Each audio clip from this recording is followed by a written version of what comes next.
Hello, everyone, and welcome to the United Star. I am Prasham, and it's a pleasure to welcome Daniel G to our channel today. This man is, I've had a sort of fan crush on him. He's a sports lawyer and he's an author of a brilliant book called The Done Deal, which takes you through the ins and outs of the transfer world. He's got his own YouTube channel as well, which we've tagged in this video, and you can check that out. So, Daniel, thank you for giving us time and coming along today. The pleasure, Prasham. Thanks for having me. And yeah, look, any chance to talk football is a good day for me. Perfect. So, Daniel, keeping time in mind, I'm going to get straight into it. Manchester United fans, the most frustrating thing over the last 2 years has been the Jadon Sancho deal. Now, a lot of fans don't understand what goes behind in getting that sort of deal done. The nuances of the deal, what are add-ons, why the deal didn't get done last year. So could you sort of break down the financial sides of that in terms of the add-ons, the agent fees, the image rights, and why that deal didn't happen last season?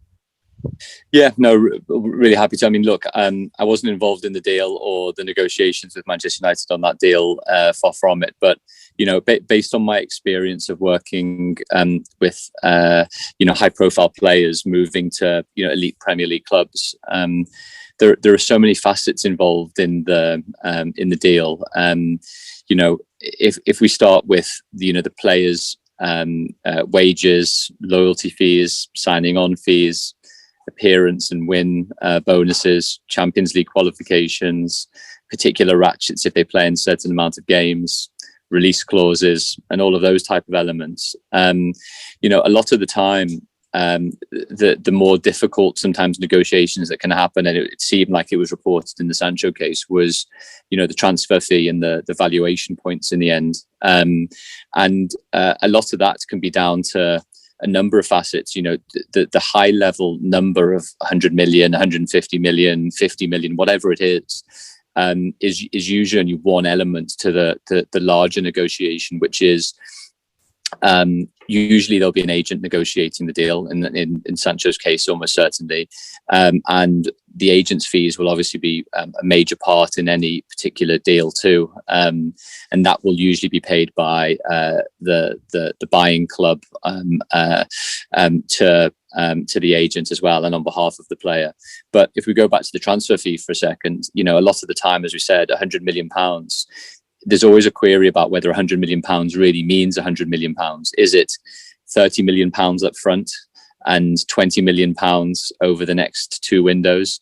And is it £50 million contingent fees based on whether the buying team wins the league, wins the Champions League, wins domestic cups, qualifies for Champions League? Is it that the player has to fill certain milestones like Ballon d'Or winner or participating in X amount of games, and then certain add-ons happening? So, it was reported, I think, on it was the Philip Coutinho deal from Liverpool to Barcelona. There were quite a lot of contingent and fixed elements to that, over almost 150 million euro deal, I believe. So the real question that a lot of supporters always have to think about with Sancho, with anybody else as well, is, when the reporting says 50 million pounds or 100 million pounds, what usually isn't taken into account is when the selling club is going to receive all of that money. Some of it may never receive, some of it may be fixed. And sometimes those are the negotiations that happen. They may say, well, we're actually negotiating over £10 million at the moment. But the question is whether that £10 million is a £10 million that can be attainable by the selling club, i.e. if the buying club and or the player does something which is more likely to lead to that money being paid to the selling club. Absolutely. And I think, Daniel, you said something very important there, because I think that was the sticking point between Dortmund and Manchester United, that they wanted more money up front, and United had clauses like winning the Ballon d'Or and then paying some money, and all of that sort of was a sticking point. But, this sort of makes me wonder is then how are sort of free agents signed in sort of the football world? And right now it seems like Barcelona are after a lot of free agents considering the financial situation they are in. So how do those deals work? And then what role do agents and bonuses play in those deals? Well, it's a really interesting one. Barcelona seem to be enjoying, trying to sign some free agents. I think it's, my club's Liverpool. Sorry to make the disclosure, but it looks like Wijnaldum has moved to PSG, and PSG offering considerably more than Barcelona. There's rumours of, Depay, There's the deal for Aguero, for example, that's already in place, and possibly others too.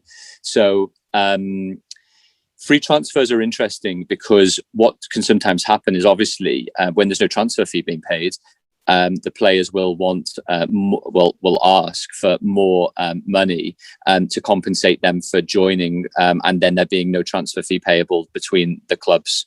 So that can sometimes lead to a number of quirks. In truth, that means usually that a free transfer player at the elite level will demand very large wages, which might actually then unbalance the remaining dressing room to a degree, in that sometimes, free transfers, even though economically it might be viable, leads to problems with other high paid earners within the dressing room as to their set wage and maybe their incentives and their signing on and bonuses and loyalty payments and then payments to agents.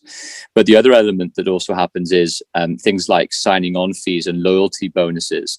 They sometimes can be extremely high as well. And what sometimes clubs do is they separate out what the weekly amount might be, so as not to unbalance the dressing room to a degree, and then saying, well, I'm on X amount and you're on this amount, but actually then very large bonuses payable at particular times throughout the season, usually in the pre-season when the player's signed, and then in the post-season after the transfer window has ended, as a loyalty bonus to ensure that the player is incentivized to stay, and they are indeed staying. But as you can also tell, one of the consequential elements of free transfers is that if then that club who assigned that free transfer player then wants to subsequently sell that player at a later time, the issue that then can develop is that player is on significantly higher wages than his actual market would dictate at the time. It's the new market, the market that he's in then, rather than the market he was in as a free transfer. And that can lead to particular sticking points with regards to negotiating on future wages, because they're used to a certain level, which would obviously be higher than the current market potential worth. And the other point also is, obviously, if they are waiting over particular periods and installments for very large signing on and loyalty bonuses, they may not really have the incentive to move, which then means that if that team wants to subsequently sell that player, they may have to pay significant parts of those signing on fees and loyalty fees in order to incentivize the player to leave. Absolutely, and high wages is something that we live with as Manchester United fans, so we know all about it. But in considering sort of the current COVID situation and Barcelona making free signings and teams not having the funds to make transfers, as a fan, what seems absurd to me that we don't see a lot of swap deals anymore, where one player moves to the other club and another player moves the other way. And I quite don't grasp why that doesn't happen, because when we play FIFA, we often just do swap deals and it seems also easy. So from sort of a financial perspective or the lawyer's perspective, why is that such a sticking point in today's world of football?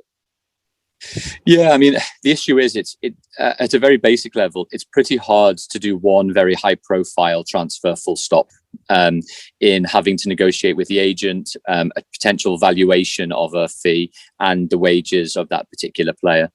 Now, if you're then having to deal with a situation where there's a potential swap involving two clubs, probably at least two sets of agents, 5 sets of negotiations potentially as well, it just becomes difficult from a valuation perspective sometimes, in that one club will likely, it's not always the case, likely feel that their player is more valuable than the other for lots of different reasons. So it might well be that I do see instances where swaps might be more possible and more likely over the next 6 to 12, 18 months, for example. But it complicates things. Simply working out what the transfer value might be for a player, and then negotiating hard on that is one thing. Working out whether that equilibrium price or equidistant price is the same is a very different matter. And then you've obviously still each team need to agree terms with their other team's player, which can sometimes obviously be tricky as well. And that might involve lots of different playoffs. So, if you imagine a normal difficult transfer and then times it by 2 or 3, you get to the situation where in the real world, swaps are less likely sometimes. Absolutely, that does make sense, in a sense that a club player might not even want to move to the other club that you're proposing a swap with, unless you do some sort of a 3-way trade or something of that sort. But Daniel, we've seen a consistent rise in price of players since sort of the Neymar transfer, and that sort of was the crescendo where the world of transfers completely changed. Now, there are two questions I want to ask you here. Number one, do you see this trend of absorbent prices of players like continuously going up? Because let's be honest, most of these players aren't worth the price they command. Well, I think on the last point, Prasham, your analysis that sometimes they're not worth the money, it's all relative, is the truth. I mean, I think a lot of Liverpool fans would see most of the players that they've signed over the last 4 or 5 years as probably worth their money for the success they've got, in the same way that, I think even Man United fans would say the amount of money they paid for Maguire was probably worth it to a degree for the amount of stability he's given to the defence more generally. So the real question, I think, is that in a post-COVID environment now, where broadcasting revenues, commercial revenues, match day revenues, food and beverage, and merchandise is obviously all deteriorated pretty rapidly, or relatively in lots of different ways. That I think we have seen a realignment of transfer values to a degree.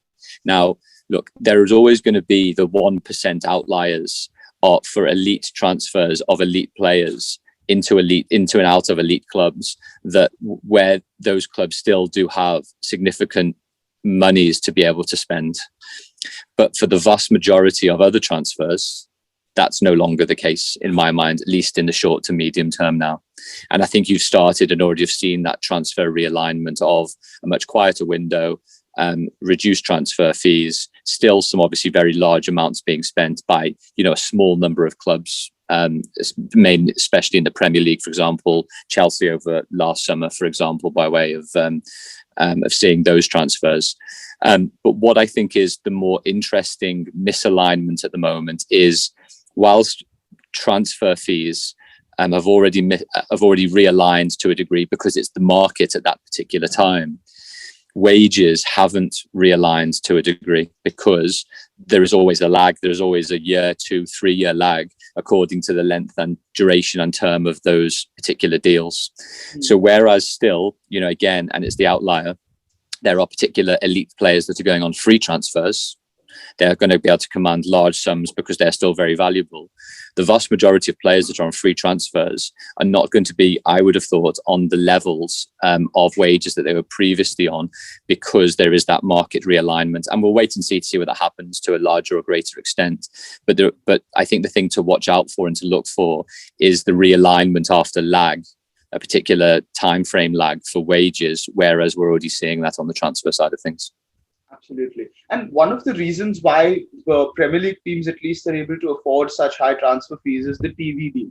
And every TV deal that they've signed up till now has been more or lucrative than the one that they signed previously. Do you see that trend continuing, or do you see that at some point it will either be a stagnation or even a decline in the amount of money each club receives from the TV deals? Yeah, Prasham, it's a great question, specifically because to a degree, that's actually already happening in just different nuanced ways. So, for example, the just over £5 billion that the British broadcasters, Sky, BT and Amazon, paid to be able to broadcast live Premier League games in the UK before the last auction, or where the current auction place is, was basically stagnant. So it was relatively zero growth to a degree. It more or less stayed in place, which is still an incredible amount of money for broadcasters to pay for a 3-year exclusive deal. Where the growth actually happened over the last cycle was actually in the international broadcasting rights. Now, the question then becomes, as you can probably imagine, is can that growth level be sustained? Have we reached particular peaks domestically in the UK with the amount of money that broadcasters are willing to invest into one sports property? And do you at some point get to a level where the international broadcasters, either for lots of different reasons, the economy, demand, the platform that they're based on, the type of model that they're employing, might well do the same? But when we're still talking about, effectively £9 billion over a 3-year period, we're talking maybe not quite some of the US sports in size, but after some of those US sports, real significant sums in place. And in a way, during the pandemic, that was the thing that, in a way, kept a lot of Premier League teams, I would say, afloat, but still significantly in the red. And there would have been a lot more in the red had it not been for the broadcasting rights, the ability for Project Big Picture, Project Restarts to actually happen.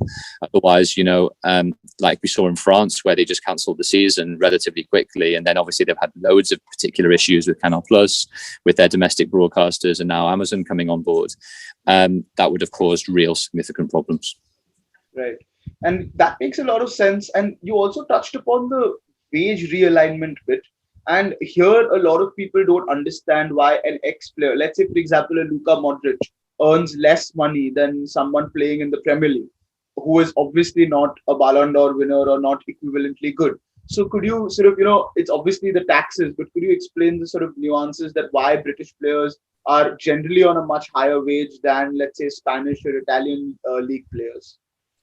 Well, it's all relative as well, is the truth. I mean, I wouldn't feel too sorry for Luka Modric just yet. I think he's still probably earning pretty good money with Real Madrid. And, it's part of the issue as well, is that, the outlier wage positions for teams like Madrid, Atletico and Barcelona, where they have, a number of players on significantly more than probably 95% of all of the players are on in the Premier League by way of relative wages. But the average wage in the Premier League, I would suggest, is probably significantly higher. So there's lots of different reasons for that. But, when you're talking about the elite players at the elite clubs with the elite wages that can be paid, what we're actually probably looking at is, if my understanding of your question is right, is that, in a way, how much is the team that is 15th placed in the top division paying its average player, for example? Yeah.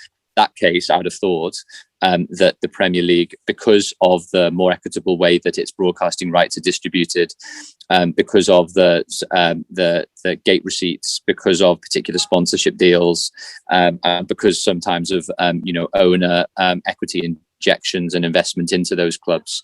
That's why, on some of the reasons why, the Premier League is still a pretty lucrative division to be in. Right.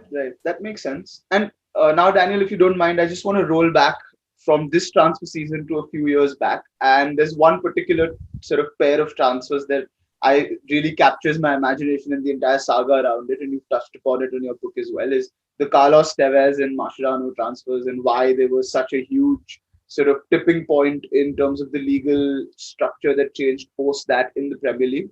So could you sort of explain to our viewers as to what happened there, and in a way why that was important, and whether that sort of dual owning of the players' rights yet continues? Yeah, so it's a good few years ago now, but West Ham caused a lot of controversy in buying what at the time were two of the best players in Argentinian football from Corinthians, Carlos Tevez and Javier Mascherano. It subsequently turned out that when they bought or effectively loaned the players, that actually a third party owns the future transfer value, economic rights to those players, which meant that when a potential offer came in to West Ham from bigger clubs, like, for example, Manchester City, ended up being at Manchester United, and then Javier Mascherano at Liverpool, that actually the vast majority of those transfer fees were not payable to West Ham. They were payable to a third party entity who were basically, taking the risk of paying a certain amount of money for their economic rights at the outset, but then reaping the rewards if they were actually going to be successful, and then ultimately, playing very well for the step up clubs, as in Manchester United and Liverpool respectively, and as a result of that, what happened, and it was relatively common throughout Southern Europe and across South America, was that investors were buying stakes in up and coming and established internationals, and then trying to ensure that those players did well and then move for significant transfer profits, and those profits were shared between the selling club and the third party investor. And after a while, based on the Mascherano and Tevez matter, the Premier League actually banned the use of third-party ownership in the Premier League. the Football Association did the same in the UK, and the EFL in the leagues below as well. And then there were certain domestic regulations in other leagues which did the same until I think it was now, trying to remember, 2015, I believe, is right now, where FIFA actually banned third-party ownership. So that now the only entities that can own the economic rights to a football player, future transfer rights, are either the player themselves or the selling club. And so that effectively means that whenever a transfer happens, the monies will only otherwise go to the player and or the club that is receiving those transfer monies. And that is effectively to ensure that incentives aren't misaligned, so that there is external pressure put on clubs to sell those players in order for those investors to realize those investments. Right. Absolutely. And Daniel, now finally, before I let you go, why don't you just tell our viewers, what do you sort of do as a day-to-day job, and how sort of is it exciting being a football or a sports lawyer, and how sort of your professional work, what is involved in it? No, for sure. I mean, yeah, it can be pretty varied, is the case. So, we're into transfer season now. So there's quite a lot of agents, individual agents and larger agencies that I work with.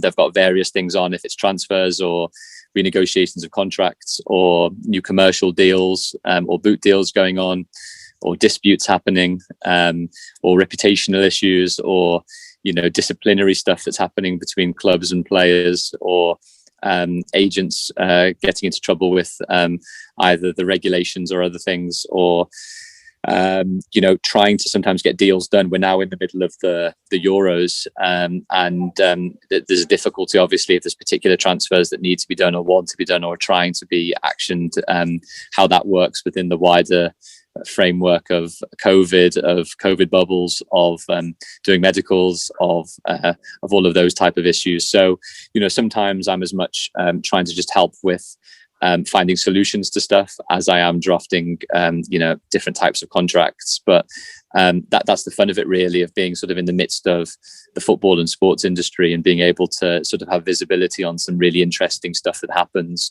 But the truth is that it can be pretty pressurized as well. And I'm not really a big fan of deadline day, is the truth.